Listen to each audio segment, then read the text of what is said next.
ان سب کے ساتھ ساتھ انسان کی جو ایک روحانی ایک تسکین تھی، جو ایک روحانی خوراک تھی، اس کا بھی اللہ تعالیٰ نے بندوبست فرمایا. ٹھیک ہے، ہم دیکھتے ہیں کہ حضرت آدم علیہ السلام سے لے کر قیامت تک جتنے بھی انسان ہیں، میں مسلمان کی بات نہیں کر رہی، ٹھیک ہے، جتنے بھی انسان ہیں سب کی ہدایت کے لیے اللہ تعالیٰ نے جو ہے وہ سامان مہیا کیا ہے. ٹھیک ہے، ہر ایک کی روحانی غذا جو ہے وہ اللہ تعالیٰ نے اس کا بندوبست کیا ہے. پھر اس کے بعد اللہ تعالیٰ نے انسان کو کیا کہا کہ انسان کو جو ہے وہ اس کی عقل کے حوالے نہیں کیا. ٹھیک ہے،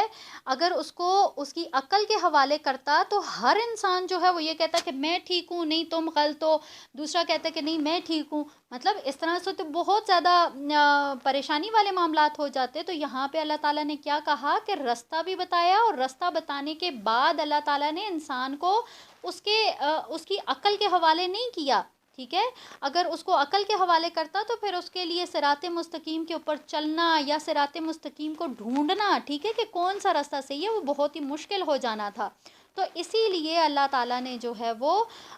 کیا کیا کہ خود ہی جو ہے وہ رستہ بتایا، اس راستے کی رہنمائی کی. ٹھیک ہے، اور پھر وہاں پہ جو ہے وہ انسان کو بالکل وہ شتر بیر مہار چھوڑنے کے بجائے اللہ تعالیٰ نے کیا کیا کہ اس کو پابند بنا دیا. کس کا پابند؟ وہی کا پابند. ٹھیک ہے، اب یہ سارے کام جتنے بھی تھے وہ اللہ تعالیٰ نے اپنے ذمے لیے. اللہ تعالیٰ نے کیا کہا آیت کے اندر کہ رستہ بتانا جو ہے وہ اللہ تعالیٰ کے ذمے ہے. لیکن اب یہاں پہ ہم یہ دیکھتے ہیں کہ اللہ تعالیٰ نے آیت کے اندر کیا ورڈ استعمال کیا. ٹھیک ہے، قصد السبیل. اب یہ قصد السبیل کیا ہے؟ یہ توحید کا راستہ ہے. ٹھیک ہے، اللہ تعالیٰ نے کہہ دیا کہ اللہ تک پہنچانے والا راستہ سیدھا ہے، لیکن اس کے ساتھ کچھ ٹیڑھے میڑھے راستے بھی ہیں. ٹھیک ہے، تو اب یہ جو ٹیڑھے میڑھے راستے ہیں ان کو کیا کہتے ہیں؟ مطلب اگر ہم اس کو ایک حدیث کے تھرو اگر سمجھیں تو مسند احمد کی حدیث ہے 8599. تو اس کو اگر ہم دیکھیں گے تو ہمیں بہت کلیئرلی جو ہے وہ یہ بات پتہ چلتی ہے نبی کریم صلی اللہ علیہ وسلم سے کہ انہوں نے ایک دفعہ اپنے صحابہ کو سمجھانے کے لیے انہوں نے زمین کے اوپر ایک خط کھینچا. ٹھیک ہے، خط مینز ایک لائن لگائی. ٹھیک ہے، اور ساتھ ہی یہ فرمایا کہ یہ اللہ تعالیٰ کا راستہ ہے. ٹھیک ہے، اور پھر اس کے دائیں بائیں کئی خطوط جو ہے وہ کھینچے، کئی لائنیں لگائیں، اور پھر کیا فرمایا کہ یہ جدا جدا راستے ہیں. ان رستوں میں سے جس راستے کے اوپر بھی آپ جائیں گے تو وہاں پہ آپ کو شیطان ملے گا. ٹھیک ہے، جو شیطان انسان کو اپنی طرف بلاتا ہے. تو یہاں پہ اللہ تعالیٰ نے بہت کلیئرلی بتا دیا کہ سیدھا راستہ کیا ہے، وہ توحید کا راستہ ہے. ٹھیک ہے، اور اسی کے ساتھ باقی جو ہیں وہ بھی سب کچھ اللہ تعالیٰ نے جو ہے وہ اس کی رہنمائی فرما دی ہے. اب یہ انسان کے اوپر پھر اللہ تعالیٰ نے چھوڑ دیا کہ اب آپشن جو ہے وہ اس نے خود اس نے چوز کرنا ہے کہ اس کو کس راستے پہ جانا ہے. تو اس کے بعد اللہ تعالیٰ نے اسی جو آیت ہے اس کے آخر میں کیا کہا کہ اللہ اگر چاہتا تو سب کو ہدایت دے دیتا. ٹھیک ہے، لیکن دیکھیں اللہ تعالیٰ نے ہر چیز واضح کرنے کے بعد انسان کے اوپر چھوڑ دیا کہ وہ اپنی مرضی سے جو ہے وہ اپنے لیے راستہ وہ جو ہے وہ تلاش کر لے جس بھی راستے کے اوپر وہ جانا چاہتا ہے.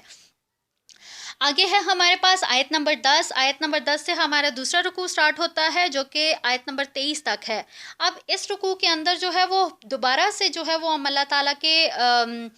جو مظاہر قدرت ہیں، ٹھیک ہے، جو اللہ تعالیٰ کی جتنی بھی قدرتی جو جتنے بھی مظاہر ہیں نا ہم ان کے بارے میں سمجھیں گے. ٹھیک ہے، اور اسپیسیفکلی اس رکوع میں اللہ تعالیٰ نے آیت نمبر 10 سے 15 تک جو ہے وہ پانی کی اہمیت کے بارے میں جو ہے وہ بات کی ہے. ہم نے الحمدللہ لاسٹ جو ہمارا لیکچر تھا اس میں بھی ہم نے پانی کی امپورٹنس کے حوالے سے یا پانی کے اوپر بہت ساری چیزیں جو ہیں وہ پڑھی تھیں. لیکن انشاءاللہ تعالی ہم یہاں اس رکوع میں بھی جو ہے وہ ہم پڑھیں گے کہ پانی جو ہے وہ کس طرح سے انسان کے لیے کارآمد ہے. آیت نمبر 10 ہے، وہی ہے جس نے اتارا ہے آسمان سے تمہارے لیے پانی اور اسی میں ہے تمہارا پینا اور اسی میں ہے درخت وغیرہ یعنی کہ نباتات تو جس میں تم اپنے جانوروں کو چراتے ہو. تو یہاں پہ اللہ تعالیٰ نے کیا بتا دیا کہ یہ جو پانی ہے، ٹھیک ہے، یہ اللہ تعالیٰ کے جو ہے وہ بارش یا برف کی صورت میں یا بادلوں کی صورت میں جو ہے یہ پانی ہمیں وہ دیتا ہے، ٹھیک ہے۔ اور اسی طرح سے جو ہے وہ یہ انسان کا تو انحصار اس کے اوپر ہے، یعنی کہ انسان تو ڈیپینڈ کرتا ہے، لیکن انسان کے ساتھ بہت ساری اور مخلوقات بھی جو ہیں وہ بھی پانی کے اوپر ڈیپینڈنٹ ہے، ٹھیک ہے۔ آیت نمبر 11 ہے، وہ اگاتا ہے تمہارے لیے اس پانی سے کھیتی اور زیتون اور کھجورے اور انگور اور ہر قسم کے پھل، یقیناً اس میں نشانی ہے ان لوگوں کے لیے جو غور و فکر کرتے ہیں، اور اس نے مسخر کر دیا تمہارے لیے رات اور دن کو۔ اب یہاں پہ ہم دیکھتے ہیں کہ اللہ تعالیٰ نے پانی کے بعد دن اور رات کی بات جو ہے وہ دوبارہ سے یہاں پہ کی ہے، ٹھیک ہے۔ کیا کہا گیا کہ اللہ تعالیٰ نے مسخر کیا ہے تمہارے لیے رات اور دن کو، اور سورج اور چاند کو، اور ستارے بھی مسخر ہیں اسی کے حکم سے، یقیناً اس میں نشانیاں ہیں عقل والوں کے لیے۔ اب یہاں پہ ہم دیکھتے ہیں کہ اللہ تعالیٰ نے جو ہے وہ پہلے دن اور رات، اور پھر اس سے پہلے بھی ہم نے بہت دفعہ یہ دیکھا کہ اللہ تعالیٰ نے دن رات کا، سورج چاند کا، ستاروں کا ذکر کیا، اور پھر اس کے بعد یہ بھی کہا کہ ان ساری چیزوں کو جو ہے وہ اللہ تعالیٰ نے انسان کے لیے مسخر کر دیا ہے، ٹھیک ہے۔ تو یہاں پہ ہم یہ دیکھتے ہیں کہ یہ جو ساری چیزیں ہیں، ٹھیک ہے، اس میں اللہ تعالیٰ کی جو یہ جتنی بھی نشانیاں ہیں، اگر کوئی دانشور ہوتا ہے، کوئی اہل علم ہوتا ہے، تو اس کے لیے اس میں بہت سارے جو ہیں وہ ہدایت کے پہلو نکلتے ہیں، ٹھیک ہے۔ وہ ان ساری چیزوں سے وہ ہدایت حاصل کر سکتا ہے، وہ ان کے اوپر غور و فکر کرے تو اس کو بہت ساری چیزیں جو ہیں وہ اس کے اوپر کھلتی ہیں۔ اسی طرح یہاں پہ ہم یہ دیکھتے ہیں کہ جس طرح سے اللہ تعالیٰ نے کہا کہ دن رات، سورج چاند، ان ساری چیزوں کو جو ہے وہ انسان کے لیے مسخر کیا گیا ہے، ٹھیک ہے۔ تو اس کا یہ ہرگز بھی مطلب نہیں ہے کہ ہم یہ سمجھیں کہ یہ جو دن رات ہے، جیسے آج ہم دیکھتے ہیں کہ سائنس نے بہت ترقی کر لی ہے، تو اس کا یہ ہرگز بھی مطلب نہیں ہے کہ کوئی وقت ایک ایسا آ جائے گا کہ جس میں یہ جو دن رات والا پورا ایک سسٹم ہے، یا سورج چاند کا جو سسٹم ہے وہ اپنے وقت پہ آتے جاتے ہیں، تو کوئی انسان اس قابل ہو جائے کہ وہ دن کے بجائے رات جو ہے وہ رات کو امپوز کر دے، یا وہ سورج دن کو جو ہے وہ سورج کے بجائے چاند کو لے آئے، تو ایسا کبھی بھی نہیں ہوگا، ٹھیک ہے۔ یہ ایک حد تک جو ہے وہ اختیار اللہ تعالیٰ نے انسان کو دیا ہے، لیکن یہاں پہ ہمیں یہ سمجھنا ہے کہ یہ جتنا بھی سسٹم ہے، ٹھیک ہے، اس کا کنٹرول جو ہے وہ صرف اور صرف اللہ تعالیٰ کے اختیار میں ہے، کسی بھی دوسرے انسان کو اس میں کوئی جو ہے وہ اختیار حاصل نہیں ہے۔ یہ انسان ان سے فائدہ تو لے سکتا ہے، لیکن اس کو آگے پیچھے نہیں کر سکتا، ٹھیک ہے۔ تو اس چیز کو ہمیں بہت اچھے سے سمجھنا ہے۔ اب اسی طرح سے یہاں پہ یہ جو سخرا کا ورڈ استعمال کیا گیا، ٹھیک ہے، یعنی کہ مسخر کیا گیا یا تسخیر کیا گیا، تو اس سے کیا مراد ہے کہ یہ جتنی بھی کائنات میں چیزیں ہیں، ٹھیک ہے، یہ انسان کے لیے ہیں، انسان کی خدمت کے لیے ہیں، ٹھیک ہے۔ رات ہے تو وہ انسان کے لیے، اس کے سکون کے لیے، دن ہے تو وہ انسان کے لیے، ٹھیک ہے، کہ دن کو سارے کام کاج کرے گا۔ تو یہ جتنی بھی چیزیں ہیں یہ ساری جو ہیں یہ انسان کے لیے ہیں، لیکن ان ساری چیزوں کے پیچھے جو ہم کہیں نا کہ ان سب کے چلانے والا کون ہے، وہ صرف اور صرف اللہ تعالیٰ ہے، ٹھیک ہے۔ وہ کوئی بھی جو دوسرا ہے وہ ان سارے کاموں میں، ان سارے پورے سسٹم کو رن کرنے میں کوئی بھی دوسرا اللہ تعالیٰ کے ساتھ شریک نہیں ہے۔ اس کے بعد ہم دیکھتے ہیں آیت نمبر 14، ٹھیک ہے۔ آیت نمبر 14 ہے، اب اس میں کیا ہے، اور وہی ہے جس نے سمندر کو تمہاری ضروریات پیدا کرنے میں لگا دیا تاکہ تم کھاؤ اس سے تازہ گوشت، اور تاکہ تم نکالو اس میں سے بناؤ سنگھار کا سامان جو تم پہنتے ہو، اور تم دیکھتے ہو کہ کشتیوں کو کہ وہ پانی کو چیرتی ہوئی چلتی ہیں اس میں، اور تاکہ تم اس کا فضل تلاش کرو، اور تاکہ تم شکر ادا کرو۔ اگین جو ہے وہ اللہ تعالیٰ کی قدرت کا ایک مظہر جو ہے وہ ہمیں نظر آ رہا ہے کہ اللہ تعالیٰ کیا کہہ رہے ہیں کہ سمندر کو جو ہے وہ انسان کے لیے مسخر کر دیا۔ اب سمندر کس طرح سے انسان کے لیے جو ہے وہ انسان کو فائدہ دے رہا ہے، ٹھیک ہے۔ اب سمندر سے اس کو جو سمندری مخلوقات ہوتی ہیں، اس کے کھانے کا جو ہے وہ سامان، وہ جو ہے وہ سمندر کی اس سے جو ہے وہ پورا ہوتا ہے، ٹھیک ہے۔ اسی کے ساتھ جو ہے یہاں پہ اللہ تعالیٰ نے کیا کہا کہ بناؤ سنگھار کا سامان بھی جو ہے وہ تم وہاں سے نکالتے ہو۔ جیسے ہم دیکھتے ہیں کہ بہت ساری جو سمندر کے موتی یا سیپیاں یا اس طرح کی جو چیزیں ہوتی ہیں کہ جو بہت سارے زیورات میں یا ایون ڈیکوریشنز میں جو ہے وہ یوز ہوتی ہیں، تو یہ ایک وہ زیب و زینت والا ایک سامان ہو گیا۔ اور اسی کے ساتھ ہم دیکھتے ہیں کہ یہ جو کشتیاں چلتی ہیں، اب یہ کشتیوں کا چلنا ہی جو ہے، اگر ہم اس کے اوپر غور کریں تو ہم اگر اس کو دیکھیں تو ایک اگر سمپل ایک سوئی لیں گے نا، اگر اس کو ایسے پانی میں پھینک دیں گے نا تو وہ پانی کی تہہ میں چلی جائے گی، وہ سمندر کی تہہ میں چلی جائے گی، آپ اس کو ڈھونڈ نہیں پائیں گے۔ لیکن دیکھیں کہ ایک حقیر سی سوئی جو ہے وہ اس کے اندر ڈوب جاتی ہے، لیکن منوں ٹنوں وزنی جو ہے وہ یہ جو جہاز ہوتے ہیں، ٹھیک ہے، جو کشتیاں ہوتی ہیں،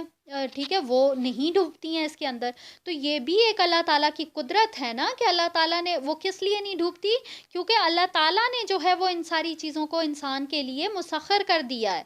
تو یہ اتنی اگزامپلز جو ہیں وہ اللہ تعالیٰ انسان کو کیوں دے رہا ہے کہ یہ وہ سمجھے، وہ جو انسان جو اللہ تعالیٰ کے ساتھ شریک بناتا ہے وہ ان کو سمجھے۔ بیسیکلی تو یہ ساری مخاطبت جو ہے یہ وہ مشرکین کے ساتھ ہو رہی تھی، ٹھیک ہے، اہل مکہ کے ساتھ ہو رہی تھی، وہ انہوں نے عذاب کا مطالبہ کیا تھا، تو اس کے بعد جو ہے وہ اللہ تعالیٰ نے یہ اتنی ساری جو ہے وہ ڈیٹیل ان کو بتائی۔ تو اگر ہم اس کو دیکھیں تعویل عام میں تو ہمارے لیے بھی ان آیات میں بہت بڑا لیسن ہے، ٹھیک ہے، کہ آج ہم مطلب بظاہر تو ہم نہیں کہتے کہ ہم بتوں کی پوجا کرتے ہیں یا کچھ اور، تو ہم مطلب بہت کلیئرلی ہم یہ بات کہہ سکتے ہیں، بلکہ کہتے بھی ہیں کہ بھائی ہم بتوں کی پوجا تو نہیں کرتے، ہم کفر تو نہیں کرتے، ہم شرک تو نہیں کرتے، لیکن ہمیں معلوم ہی نہیں ہوتا کہ ہم کس سینس میں شرک کر رہے ہوتے ہیں، ٹھیک ہے۔ تو یہ بہت ڈیٹیل ایک جو ہے وہ بات نکل جائے گی اگر اس کے اوپر لگ جائیں گے تو یہاں پہ نا اس چیز کو ہم نے بہت، یہ جو آیات ہیں ان کے اوپر بہت غور و فکر کرنے کی ضرورت ہے کہ یہ بات صرف مشرکین سے نہیں ہو رہی ہے، ٹھیک ہے، یہ ہم سے ہو رہی ہے، یہ مجھ سے ہو رہی ہے، یہ آپ سے ہو رہی ہے۔ اسی کے ساتھ آگے ہم دیکھتے ہیں کہ اللہ تعالیٰ نے اسی آیت کے آخر میں کیا کہا کہ یہ اتنا جو تمہارے اوپر فضل کیا ہوا ہے، اتنا سارا جو یہ اتنی چیزیں جو تمہیں عنایت کی گئی ہیں، تو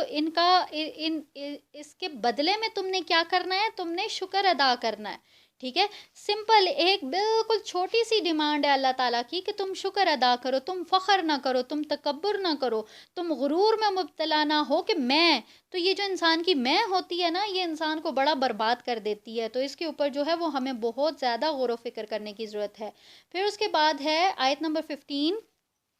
اس میں کیا کہا جا رہا ہے کہ اور اس نے زمین میں پہاڑ گاڑ دیے تاکہ زمین تمہیں ہلا نہ دے، اور نہریں اور رستے بنائے تاکہ تم منزل تک پہنچ جاؤ۔ اب یہاں پہ ہم دیکھتے ہیں، ہم نے اس سے پہلے بھی جو ہے وہ پچھلی سورہ میں بھی یہ پڑھا تھا کہ اللہ تعالیٰ نے زمین کے اوپر پہاڑوں کو کیوں گاڑا، پہاڑ بنانے کا مقصد کیا تھا، ٹھیک ہے۔ تو یہاں پہ ہم بہت اچھے سے یہ بات اس آیت میں وہ ہمیں بتائی جا رہی ہے کہ یہ اس لیے پہاڑ ڈالے کہ یہ جو زمین ہے وہ لڑک نہ جائے، ٹھیک ہے، یہ اس کے اوپر وزن ہے، اگر یہ نہ ہوتا، اگر یہ پہاڑ نہ ہوتے تو یہ زمین کبھی ادھر وہ ڈاواں ڈول ہوتی نا، کبھی ادھر لڑکتی کبھی ادھر لڑکتی، ٹھیک ہے۔ تو اللہ تعالیٰ نے اس کو ایک بیلنس کرنے کے لیے اس کے اوپر پہاڑوں کو جو ہے وہ گاڑ دیا۔ اب پہاڑوں کے اندر ہی جو ہے وہ اللہ تعالیٰ نے رستے بنائے ہیں، اب وہ رستہ انسان کے لیے بھی ہے، وہ پانی کے لیے بھی ہے، ٹھیک ہے۔ تو یہاں پہ کلیئرلی اللہ تعالیٰ نے کیا کہا، یہ رستے کس لیے بنائے؟ تاکہ تم اس اپنی منزل تک پہنچ سکو۔ سیم اسی طرح سے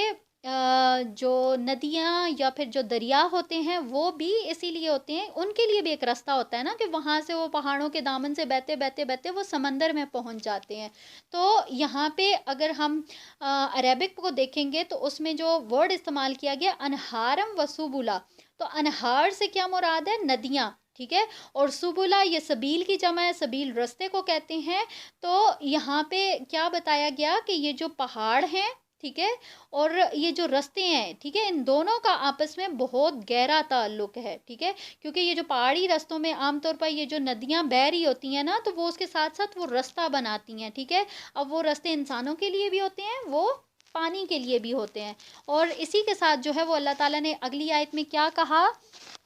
کہ اور علامتیں بنائی ہیں اور ستاروں کے ساتھ ساتھ تاکہ رستہ معلوم کر سکیں۔ اب یہ علامتیں بنائی ہیں، اس سے کیا مراد ہے کہ ہم دیکھتے ہیں کہ زمین میں بہت ساری ایسی چیزیں ہیں کہ جن کو ہم سمجھتے ہیں کہ یہ ہماری پہچان کے لیے ہوتی ہیں نا۔ ہم اکثر کہیں جا رہے ہوتے ہیں، ہمیں نہیں معلوم ہوتا، ہم کسی ایسی چیز کو جو ہے وہ ایک کوئی ایسا پوائنٹ ہوتا ہے کہ جس کو ہم بنیاد بنا کے ہم کہتے ہیں ہم نے وہاں اس جگہ پہ جانا ہے جہاں پہ ایک بڑا سا پہاڑ ہے یا فلاں درخت کے پاس جو ہے ایک جگہ ہے، ہم نے وہاں، ہم اکثر ایسے ایسے پوائنٹس ہم اپنے اس میں رستوں کی نشاندہی میں ہم ایسے پوائنٹس رکھتے ہیں نا کہ ہم نے وہاں جانا ہے تو وہاں پہ ایک بڑا سا درخت ہے اس کے پاس ہے یا اس طرح کی چیزیں۔ تو یہ ساری اللہ تعالیٰ نے کیا کہا کہ یہ علامتیں ہیں، یہ پوائنٹس ہیں انسان کے لیے، انسان کی رہنمائی کے لیے۔ اور سیم اسی کے ساتھ زمین کے ساتھ ساتھ آسمان میں بھی بتا دیا کہ انسان کی رہنمائی کے لیے کیا ہیں، ستارے ہیں، ٹھیک ہے۔ تو یہ ستارے ہم بہت اچھے سے جانتے ہیں کہ پہلے وقتوں میں جو تھا وہ سفر کے لیے یہ ستاروں کا جو ہے وہ ستاروں کی مدد سے رہنمائی حاصل کی جاتی تھی کہ شمال کی طرف جانا ہے تو وہ ایک پورا ایک ستاروں کا ایک ہوتا تھا نا، ایک پورا ایک جھنڈ جس کو کہہ سکتے ہیں، یا ایک پورا ایک گروپ ہوتا تھا، ٹھیک ہے، جس کو دب اکبر کے نام سے جانتے ہیں، ٹھیک ہے، پورا ایک یہ آئی گیس 7 ستاروں کا ایک کوئی گروپ ہوتا ہے جس کو یہ کہا جاتا ہے کہ یہ اس کا لاسٹ والا ستارہ شمال کی طرف ہے، تو یہ رستے کو جو ہے وہ اس کی نشاندہی کے لیے وہ استعمال کیا جاتا تھا۔ سیم اسی طرح سے ہم آیت نمبر 17 میں دیکھتے ہیں، تو کیا جو وہ پیدا کرتا ہے اس جیسا جو وہ پیدا نہیں کرتا، پھر تم نصیحت حاصل نہیں کرتے۔ اب یہاں پہ اللہ تعالیٰ نے کیا کہا کہ یہ جس طرح سے اللہ تعالیٰ نے اپنی ذات کا، اپنی صفات کا، ٹھیک ہے، ثبوت دیتے ہوئے اللہ تعالیٰ نے ہر انسان کو، ٹھیک ہے، کافر کو، مشرک کو، وہ ہر ایک انسان سے وہ سوال کر رہا ہے کہ اللہ تعالیٰ کی ذات کے میں یا اللہ تعالیٰ کی صفات میں جن کو تم شریک کرتے ہو، تو ان ساری چیزوں کے مقابلے میں ان سارا یہ جتنی بھی چیزیں ہیں یہ اپنے وجود کے اعتبار سے بہت چھوٹی ہیں، ٹھیک ہے، اور یہ ساری چیزیں ایسی ہیں کہ جن کو اللہ تعالیٰ نے پیدا کیا ہے۔ تو بات یہ ہے کہ یہاں پہ سمجھنے کی بات کیا ہے کہ کبھی بھی خالق کو اور مخلوق کو دونوں کو جو ہے وہ ایک ہی پوائنٹ کے اوپر نہیں رکھنا چاہیے، ٹھیک ہے۔ تو یہاں پہ کیا کہا کہ یہ جو شرک کرنے والے ہیں، یہ ان کو جو ہے وہ یہ ان ساری چیزوں سے باز کیوں نہیں آتے ہیں، یہ ان ساری چیزوں کو کیوں نہیں سمجھتے ہیں کہ اتنی اگزامپلس کے تھرو جو ہے وہ اللہ تعالیٰ ہر چیز کو بیان کر رہا ہے، ٹھیک ہے۔ ایون ہم نے یہ بھی دیکھا کہ سورہ حج کی آیت نمبر 73 میں، جس میں اللہ تعالیٰ نے کلیئرلی یہ کہا تھا کہ یہ جن کو تم شریک بناتے ہو ان کو کہو، اللہ تعالیٰ نے تو اپنا بتا دیا نا کہ اللہ تعالیٰ نے کیا کیا تخلیق کیا ہے، تو اللہ تعالیٰ نے کہا کہ یہ سارے اگر جمع ہو کر اگر ایک مکھی بھی اگر چاہے نا، مکھی کیا ہے، بہت ہی حقیر مخلوق ہے، اگر مکھی بھی پیدا کرنا چاہے نا تو یہ وہ بھی پیدا نہیں کر سکتے۔ ایون اس آیت کے اندر یہ بھی ہمیں ملتا ہے، اس کا مفہوم ہے کہ اگر وہی مکھی، ٹھیک ہے، اس کو تخلیق اللہ نے کیا ہے، لیکن انسان کے اندر اتنا اختیار نہیں ہے کہ اگر وہ مکھی اس سے اگر کوئی چیز اگر اٹھا کے اگر لے جائے، وہ کتنی سی کوئی چیز اٹھا کے لے کے جائے گی مکھی، لیکن انسان اتنا بے بس ہے کہ اس سے وہ چیز واپس نہیں کر سکتا، ٹھیک ہے۔ تو یہاں اللہ تعالیٰ نے بہت کلیئرلی جو ہے وہ بتا دیا کہ کیا تم لوگ نصیحت اخذ نہیں کرتے ہو، اتنی اگزامپلس تمہیں دیں، اتنا سمجھایا، اس کے باوجود بھی تم لوگوں کے ذہنوں کے اوپر کوئی بات اثر نہیں کرتی ہے۔ آیت نمبر 18 ہے، اور اگر تم اللہ کی نعمتیں شمار کرو تو انہیں شمار نہ کر پاؤ گے، یقیناً اللہ بخشنے والا نہایت رحم کرنے والا ہے۔ یہاں پہ ہم دیکھتے ہیں کہ کیا کہا گیا کہ اللہ تعالیٰ کی جتنی بھی نعمتیں ہیں، جو بھی ہے، جس سے انسان فیضیاب ہو رہا ہے، جس سے فائدہ حاصل کر رہا ہے، تو وہ اگر ان کو گننا چاہے تو وہ ان کو کبھی بھی نہیں گن سکتا، ٹھیک ہے۔ اور آیت نمبر 19 ہے، اللہ خوب جانتا ہے جو کچھ تم چھپاتے ہو، جو کچھ تم ظاہر کرتے ہو، اور جن کو یہ پکارتے ہیں اللہ کے سوا وہ کچھ بھی پیدا نہیں کر سکتے بلکہ وہ تو خود پیدا کیے ہوئے ہیں۔ تو یہاں پہ ہم دیکھتے ہیں کہ اللہ تعالیٰ نے بہت کلیئرلی یہ بتا دیا کہ جن کو جو ہے وہ تم لوگ پوچھتے ہو، ٹھیک ہے، اتنی بڑی بڑی نعمتیں بتا دیں، ان سب کے بعد جو ہے وہ انسان کو ایک احساس دلایا ہے کہ اگر تم اپنے رب کی نعمتوں کو شمار کرنا چاہو گے، اگر گننا چاہو گے تو نہیں گن سکتے ہو، اتنے جو ہے وہ آسمانی، زمینی بلکہ سمندری بھی جو ہے وہ اللہ تعالیٰ نے اپنی جتنی بھی مظاہر تھے ان سب کا تذکرہ کیا، ٹھیک ہے. تو یہاں پہ اللہ تعالیٰ نے کیا کہا کہ تم اگر اپنے رب کی نعمتوں کو شمار کرنا چاہو نا، اب تم اگر ساری پوری دنیا اگر مل جائے نا تو پھر بھی تم نہیں کر سکتے ہو. تو ان ساری نعمتوں کی جو سب سے بڑی نعمت ہے نا ان ساری نعمتوں میں، وہ عقیدہ توحید ہے، ٹھیک ہے. اور جس کی نشاندہی جو ہے وہ اللہ تعالیٰ کی ہر نعمت کرتی ہے. ہر چیز جو ہے وہ اس چیز کی نشاندہی کرتی ہے عقیدہ توحید کی، لیکن صرف ایک انسان ہے جو کہ اس کو نہیں سمجھ پاتا ہے. اسی طرح سے آیت نمبر 21 ہے، مردہ ہیں زندہ نہیں ہیں اور وہ نہیں جانتے کہ کب اٹھائے جائیں گے. تو یہاں پہ بھی جو ہے وہ بالکل کلیئرلی اللہ تعالیٰ نے بتا دیا کہ یہ جن کو تم پوچھتے ہو نا یہ بالکل یہ مردہ ہیں. اور اگر جیسے قبروں کو پوچھتے ہو، بتوں کو پوچھتے ہو، تو یہ سارے تو مردہ ہیں، ان کو تو خود نہیں معلوم کہ یہ لوگ کب اٹھائے جائیں گے، ٹھیک ہے. تو آگے اللہ تعالیٰ نے کیا کہا آیت نمبر 22، تمہارا معبود ایک ہی معبود ہے اور وہ لوگ جو کہ آخرت پر ایمان نہیں رکھتے ان کے دل منکر ہیں اور وہ تکبر کرتے ہیں. یہاں پہ یہ جو آیت ہے اس کو بھی بہت اچھے سے سمجھنے کی ضرورت ہے کہ تمہارا معبود ایک ہی ہے. اب اس بات کا کیا مطلب ہے؟ دوبارہ سے جو ہے وہ اللہ تعالیٰ نے عقیدہ توحید اور عقیدہ آخرت، ٹھیک ہے، ان دونوں کو یہاں پہ اللہ تعالیٰ نے اکٹھا کیا ہے. پہلے بتا دیا کہ تمہارا معبود ایک ہی ہے، ٹھیک ہے، یہ عقیدہ توحید ہو گیا. پھر اس کے بعد آخرت کے بارے میں ذکر کیا کہ جن لوگوں کا آخرت کے اوپر ایمان نہیں ہے وہی لوگ جو ہیں وہ تکبر کرتے ہیں. تو یہاں پہ ہمیں یہ بات بہت اچھے سے سمجھنے کی ضرورت ہے کہ انسان کا جو عقیدہ توحید ہے وہ اس وقت تک پورا نہیں ہو سکتا جب تک انسان کو اپنی موت کے بعد اٹھنے اور پھر اللہ تعالیٰ کے حضور جمع ہونے، پیش ہونے، اور پھر اس کے بعد اپنے جتنے بھی اعمال ہیں اچھے یا برے ان کی سزا جزا کے اوپر اگر انسان کو یقین نہیں ہوگا، ٹھیک ہے، تو کبھی بھی جو ہے وہ کبھی بھی اس کا عقیدہ جو آخرت ہے وہ اس کو نہیں وہ ٹھیک کر سکے گا، ٹھیک ہے. تو یہاں پہ کیا کہا گیا کہ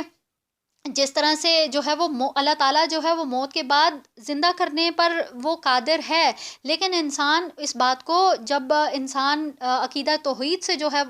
عقیدہ آخرت کا جب منکر ہو جاتا ہے تو وہ پھر اس بات سے بھی غافل ہو جاتا ہے کہ اللہ تعالیٰ نے اس کو دوبارہ زندہ کرنا ہے. سیم وہی والی بات جو مشرکین یہ والا دعویٰ کرتے ہوتے تھے. ہم نے بہت ساری آیات میں پڑھا کہ جب ہم لوگ گل سڑ جائیں گے، مٹی ہو جائیں گے، چورا چورا ہو جائیں گے، تو پھر ہمیں کون جو ہے وہ اس طرح سے دوبارہ زندہ کرے گا. تو یہاں پہ انہی ساری چیزوں کو جو ہے وہ بتایا گیا ہے. اب اسی کے ساتھ جو ہے وہ ہمیں اس بات کو بھی سمجھنے کی ضرورت ہے کہ ایک دن ضرور آئے گا کہ جب اللہ تعالیٰ جو ہے وہ ہم سب کو اکٹھا کرے گا، ہمارے اعمال جو ہے وہ تولے جائیں گے، اسی کے برابر ہمیں جو ہے وہ سزا اور جزا دی جائے گی. تو یہ والا جو ایک معاملہ ہے نا، اگر ایک انسان کے اوپر اگر جب تک یہ والی بات نہیں ہوتی ہے نا وہ اس کو سمجھ نہیں پاتا ہے کہ جیسے اگر ہم دیکھیں نا دنیا کے اندر بھی ایک انصاف والا سسٹم کچھ حد تک جو ہے وہ موجود ہے، لیکن ایک ایگزامپل کے تھرو اگر ہم یہ بات سمجھیں کہ جیسے کسی انسان نے کسی دوسرے انسان کو قتل کر دیا، ٹھیک ہے، اب قتل کا بدلہ تو قصاص ہے نا، تو قصاص میں اب جس بندے نے جس کو قتل کیا تھا وہ جو قاتل ہے وہ اپنی فیملی کا ایک واحد پرسن تھا، وہ کمانے والا تھا، اس کے چھوٹے چھوٹے بچے تھے وہ یتیم ہو گئے، جوان بیوہ عورت وہ بیوہ ہو گئی، ٹھیک ہے. اب اس کے قصاص میں ایک 70-80 سالہ بوڑھے کو اگر کوئی قتل کر دیتا ہے تو آپ سوچتے ہیں کہ یہ بدلہ پورا ہوا؟ یہ جو فیصلہ کیا گیا یہ انصاف کے اوپر ہوا؟ ہرگز بھی نہیں. تو یہی ایک چیز ہے کہ دنیا کا جو انصاف ہے وہ اور آخرت کا جو انصاف ہے، آخرت میں ہر ایک کو ایک ایک چیز کے بدلے جو ہے وہ اس کا سزا اور جزا کا فیصلہ ہوگا. تو جب ایک انسان کے اندر یہ والا ہوگا نا کہ ہمیں جو ہے وہ ہم نے ایک جمع ہونا ہے، ہمارے ایک ایک عمل کا حساب ہونا ہے، تو جب اس کے اندر یہ ساری چیزیں سرایت کر جاتی ہیں تو پھر اس کا جو عقیدہ ہوتا ہے نا وہ عقیدہ آخرت تو پختہ ہوتا ہے لیکن اس کے ساتھ عقیدہ توحید بھی اس کا پختہ ہو جاتا ہے. تو یہاں پہ اللہ تعالیٰ نے ان دونوں چیزوں کو جو ہے وہ اکٹھا کیا ہے. اب یہاں پہ ہم یہ دیکھتے ہیں کہ ایک اگر انسان ہے تو اس کے ہر انسان کے جو ہے وہ اللہ تعالیٰ نے عقل سلیم ہر ایک کو عطا کی ہوئی ہے، ٹھیک ہے، ہر ایک کے اندر جو ہے وہ اچھائی اور برائی کی تمیز موجود ہوتی ہے، اور پھر ان کو یہ بھی معلوم ہوتا ہے کہ اگر ہم اچھا کام کریں گے تو اس کا اچھا صلہ ملے گا، برا کام کریں گے تو برا صلہ ملے گا، ٹھیک ہے، تو یہ ہر ایک کے اندر ان بلٹ یہ ساری چیز موجود ہوتی ہے، لیکن